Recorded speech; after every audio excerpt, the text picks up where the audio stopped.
வவுணதீவு கொத்தியாவல பிரதேசத்தில் 3 ஒந்துருளியில் சென்ற 6 பேர் கொண்ட கோபு அணி என்ற வாழ்வெட்டு குழுவினர் நேற்றிரவு வீடு ஒன்றில் உள்நுழைந்து தாக்குதல் நடத்தியுள்ளனர். இந்த தாக்குதலில் பெண்ணொருவர் உட்பட 2 படுகாயமடைந்ததுடன் வீட்டில் இருந்த பொருட்களையும் அடித்து சேதப்படுத்தியுள்ளனர்.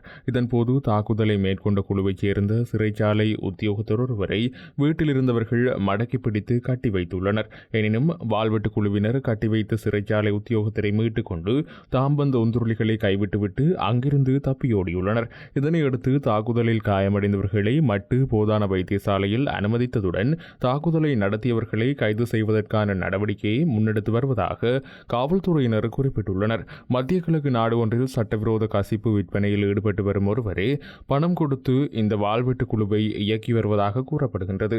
பணத்தை பெற்றுக் கொள்ளும் இந்த குழுவினர் தமக்கு வழங்கப்படும் கட்டளைகளின் பிரகாரம் பல்வேறு குற்றச்செயல்களில் ஈடுபட்டு வருவதாக குற்றஞ்சாட்டப்பட்டுள்ளது. அண்மையில் சட்டவிரோத கசிப்பு தயாரிப்பு தொடர்பாக காவல்துறைக்கு தகவல் வழங்கினார் என தெரிவித்து ஒருவரின் வீட்டிற்குள் புகுந்து இந்த குழுவினர் வாழ்வெட்டு தாக்குதலை நடத்தியதாகவும் தெரிவிக்கப்பட்டுள்ளது.